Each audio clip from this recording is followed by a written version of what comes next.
समेटा और चल दिया। बस यही मनुष्य का जीवन है। घर परिवार की दुकान को हमने खूब सुंदर जमा के रखा है। बहू है, बेटा है, नाती है, पंती है, पोता है, बहुत जोरदार दुकान जमी हुई है। अब दुकान जम तो गई, माल भी खूब खप गया, माल भी खूब बिका। तुम जो कमा कर लाए, बेटे ने लिया, बहुओं ने लिया, पत्नी ने लिया, रिश्तेदारों ने लिया, नातेदारों ने लिया, कुटुंबियों ने लिया, सबने लिया। आखिरी में फिर क्या हुआ कि बाजार वापस बंद हुआ और कंधे पर लेकर चल।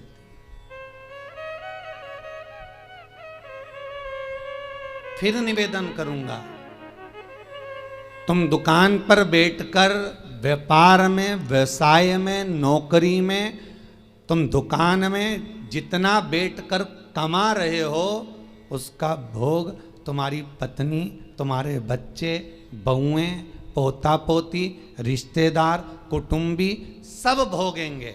पर तुमने जिस तरह से कमाया है उसका भोग तुम्हें अकेले ही भोगना पड़ेगा, कोई दूसरा नहीं भोगेगा।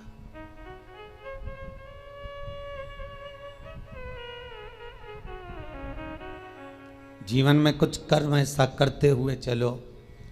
पत्नी कहे जब तुम 2 अगरबत्ती लगाओ, पत्नी कहे जब तुम मंदिर जाओ, उससे अच्छा पहला फर्ज तुम्हारा होना चाहिए, क्योंकि कमाई तुम कर रहे हो। दुकान पर बैठकर झूठ, छल, बेईमानी, प्रपंच, कपट सब काम तुम कर रहे हो। पत्नी ने एक बार भी नहीं बोला कि तुम छल करना, कि बेईमानी करना, कि कपट करना। उसने तो केवल शादी के समय पर 7 भांवर ली थी, तब पंडित जी ने किलवा दिया था। पत्नी के 7 वचन में से एक वचन था कि मैं तुम्हारे साथ ब्याह कर जा रही हूं तो मेरा भरण पोषण तुम्हें करना है। पर इतनी सी बात थी। उसके बाद पत्नी ने एक बार भी नहीं कहा कि तुम ढेर सारा कमा कर लेकर आओ। बच्चे कभी नहीं कहते कि पिताजी आप हमारे लिए झूठ बोलो, कपट करो, छल करो, बेईमानी करो। बच्चे कभी नहीं कहेंगे, ना पत्नी कहेगी। जब ऊपर जाओगे, यम की कैद चढ़ोगे, तो यमराज तुम्हें जब नरक में पटकेगा तब कहोगे मैंने झूठ पत्नी के लिए बोला था, मैंने बच्चों को पढ़ाने के लिए, आगे बढ़ाने के लिए झूठ बोला था, मेरे अकेले को नरक क्यों पटक रहे हो? पत्नी और बच्चों को भी तो पटको। तो यमराज भी कहेगा झूठ तूने बोला, कपट तूने करा, बेईमानी तूने करी, प्रपंच तूने करा, तो भोग भी तो भोग, दूसरा काहे को भोगेगा? इसलिए माता हूं, तुम्हें चिंता करने की जरूरत नहीं। तुम तो जोरदार जूड़ा मूड़ा बांध के अच्छे से रहो। पर मुख से तुम्हारा नाम है धर्म पत्नी। एक होती है पत्नी जो पति को पतन के रास्ते पर ले जाती है, सिनेमा घर ले जाती है, मायके ले जाती है, शॉपिंग मॉल ले जाती है, वो पत्नी कहलाती है। एक होती है धर्म पत्नी जो पति को धर्म के पथ पर लेकर जाती है। एक होती है धर्म पत्नी जो पति से कहती है, कथा आ रही है शिव महापुराण की, थोड़ी देर सुन लेना।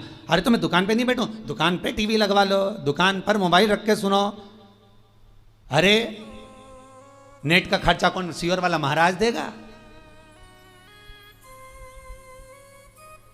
150-200 रुपए का नेट चले तो कौन कौन महाराज देगा क्या? तो पत्नी उस समय पर एक शब्द जरूर बोल दे कि कमा किसके लिए रहे हो, पहले ये तो बता। घर में रोटी का डब्बा लगा लगाया रह जाता है, पत्नी फोन कर करके रह जाती है, आ जाओ भोजन तैयार है, आ जाओ। ग्राहक ऐसे टूट पड़ रहे, ऐसे टूट पड़ रहे कि 1 मिनट तो खाना खाने की फुर्सत नहीं। और बच्चा टिफिन लेके आ गया तो टिफिन 2 घंटे तक रखा दिया, ठंडा हो गया, सारा की सारा बेकार हो गया। और तुम वो ठंडा भोजन गाय की सांदी जैसा बस खा रहे। ऊपर से दुकानदार, फिर ग्राहक बोल रहे सेठ जी की मुंह में रोटी, सेठ फिर निकाला। किसके लिए कमाया भाई?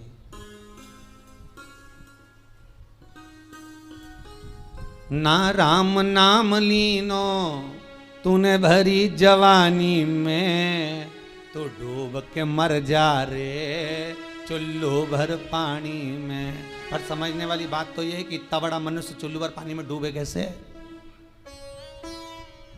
इतना बड़ा मानव चुल्लू भर पानी में डूब के मरेगा तो मरेगा कैसे? ये सोचने वाली बात है।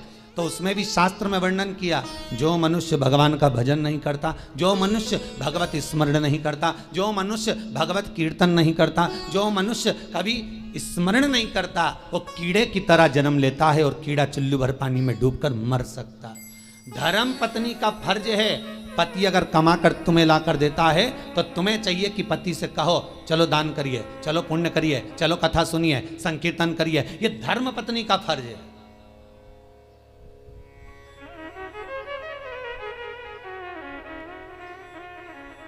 सारे कथाकार मिलके, कई बार हमने सुना लोग उसको क्या नाम थी जिसकी नाक कट गई थी रे, है? तुम लोगों को बड़ा मालूम है।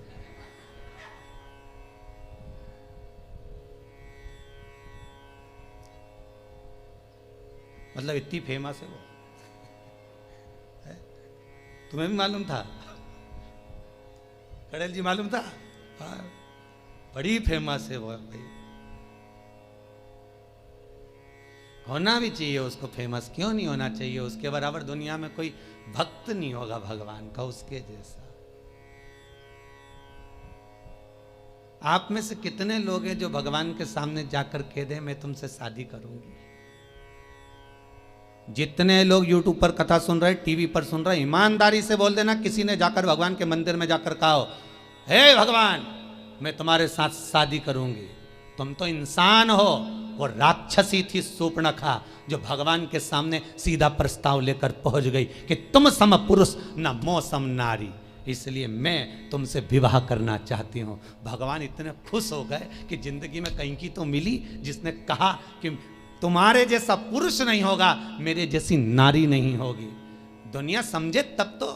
यहाँ तो जो जाए भगवान के पास में, जरा भगवान दुकान नहीं चल रही, भगवान छोरा दे दो, भगवान बहू दे दो, भगवान ये दे दो। भगवान भी इतना बोर हो जाता कि भगवान ने भगत से कहा एक आध दिन तू आके बैठ जा यहाँ,